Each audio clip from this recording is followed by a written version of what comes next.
Hello friends, welcome back to my channel. मैं हूं आपकी फ्रेंड वर्षा। फ्रेंड्स, आज के इस वीडियो में हम फाइनेंस से रिलेटेड फाइनेंस का मीनिंग, उसका scope, lease financing and cost of capital के बारे में बात करेंगे। तो चलिए फ्रेंड्स, आज की इस वीडियो को स्टार्ट करते हैं।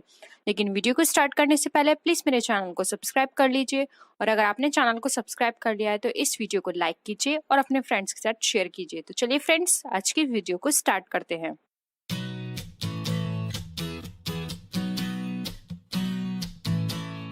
फर्स्ट हम बात करते हैं मीनिंग ऑफ फाइनेंस, यानी फाइनेंस का क्या मतलब होता है।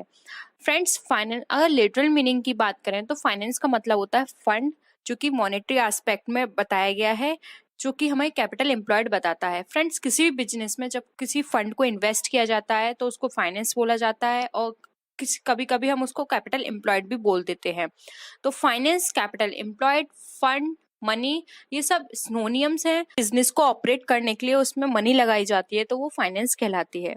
फाइनेंस एक रिसोर्स की तरह होता है, और ये एक मॉनेटरी एस्पेक्ट भी है जो कि हेल्प करता है किसी भी बिजनेस की एक्टिविटी को कंडक्ट कराने में। क्योंकि फ्रेंड्स, जब हम बिजनेस करते हैं तो उसमें कोई भी एक्टिविटी हम करें, चाहे हम प्रोडक्शन करें, चाहे हम किसी भी तरह की सर्विस प्रोवाइड करें, उस पूरे बिजनेस को सेटअप करने में फंड इज मोस्ट इम्पोर्टेंट है।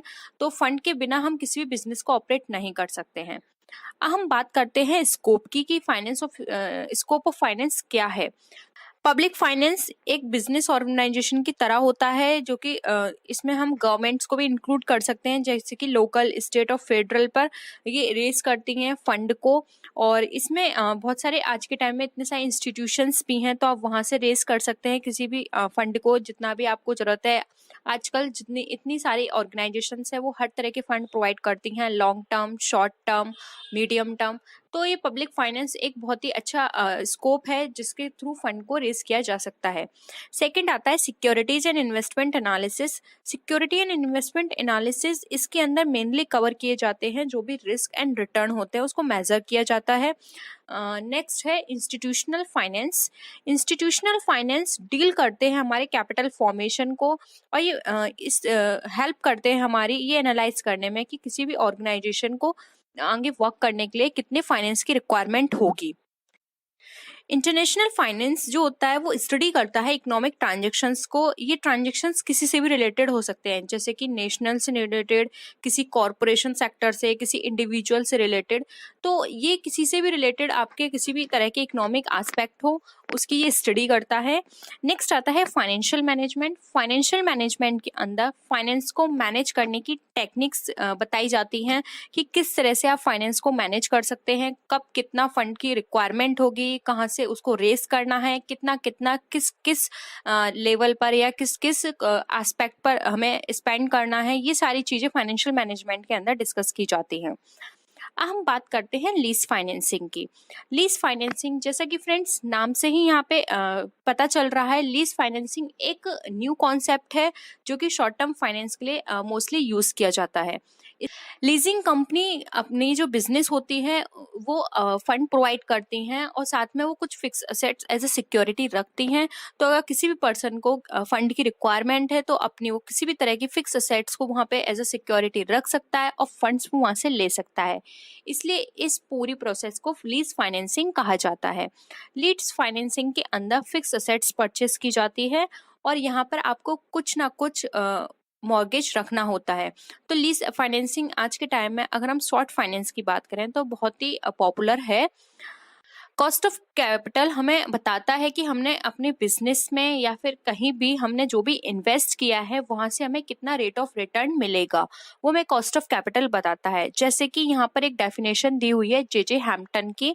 उन्होंने बताया है कि cost of capital is the rate of return the firm requires from investment in order to increase the value of the firm in the market. यानी कि कॉस्ट ऑफ कैपिटल एक particular point of time में किसी particular market से जो भी invest किया गया है वहां से कितना रेट ऑफ रिटर्न मिलेगा, ये कॉस्ट ऑफ कैपिटल बताता है।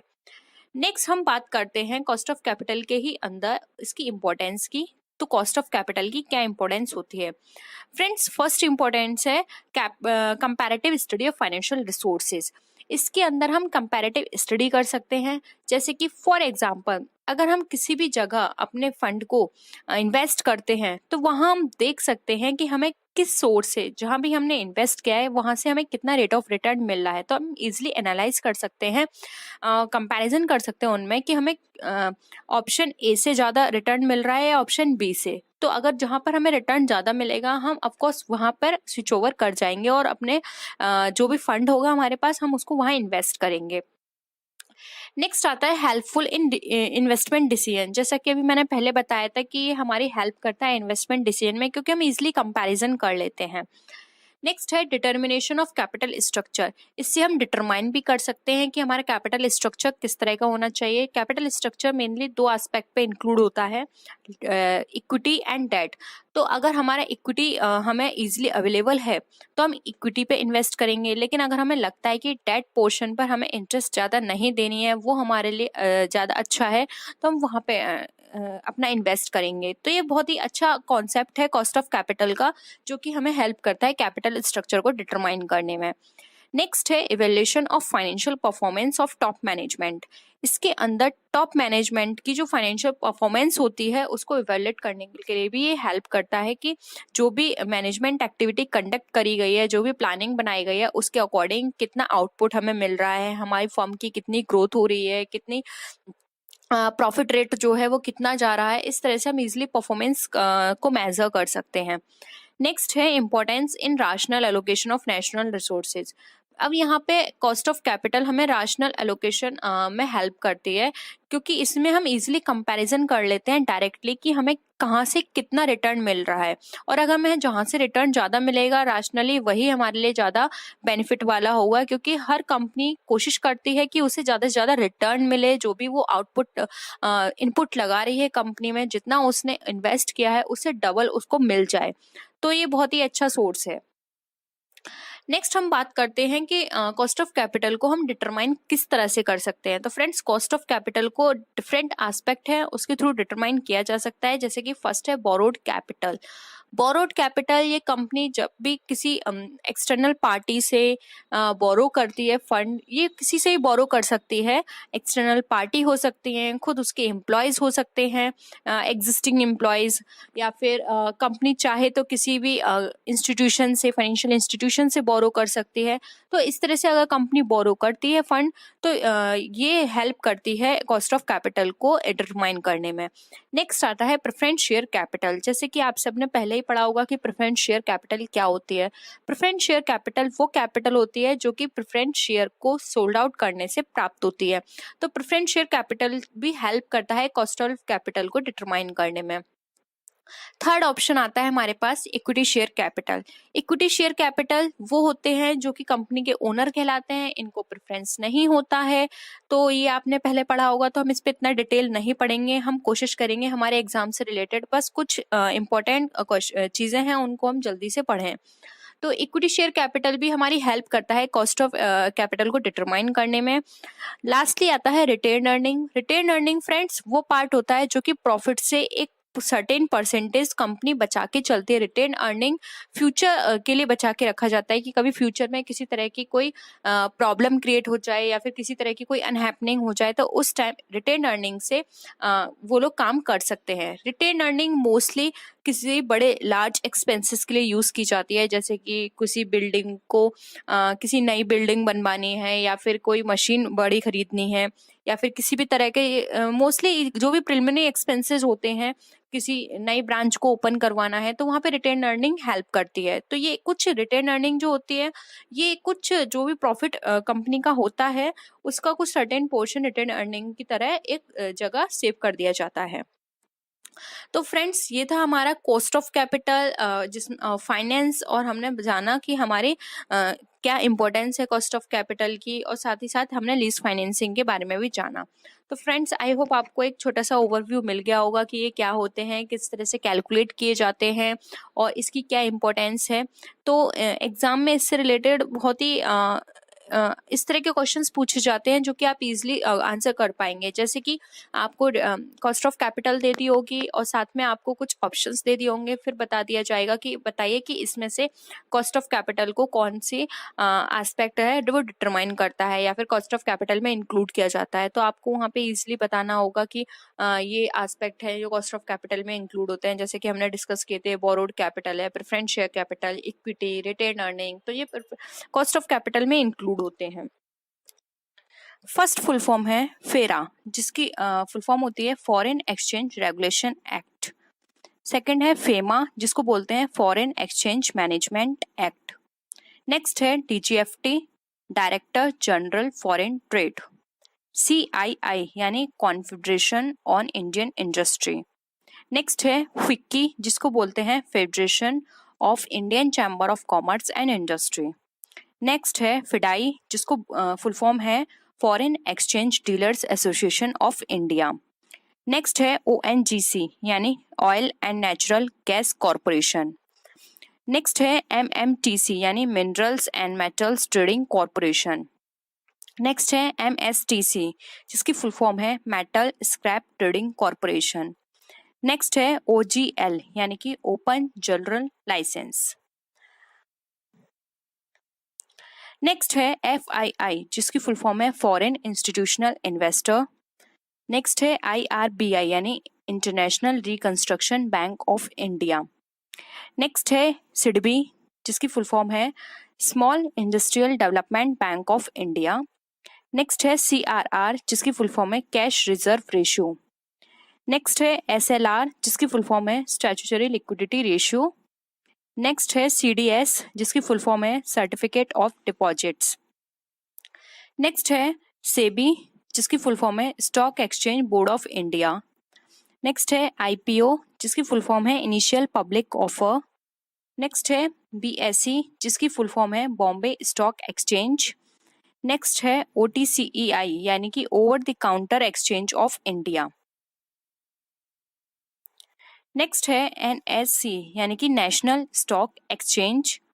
नेक्स्ट है NSDL, जिसकी फुल फॉर्म है national securities depository limited. Next full form है NSCCL यानी कि national securities clearing corporation limited. Next है VCF, जिसको बोलते हैं वेंचर कैपिटल फाइनेंसिंग। VSAT, जिसको बोलते हैं very small aperture terminal. Next है अपेडा, जिसकी फुल फॉर्म है agriculture and processed food export development. Next है मपेडा, जिसकी फुल फॉर्म है marine product export development authority. Next है ICT, जिसकी फुल फॉर्म है इंफॉर्मेशन कम्युनिकेशन टेक्नोलॉजी। नेक्स्ट है ICA यानी कि Indian council of arbitration. ITPO, जिसकी फुल फॉर्म है इंडियन ट्रेड प्रमोशन ऑर्गेनाइजेशन।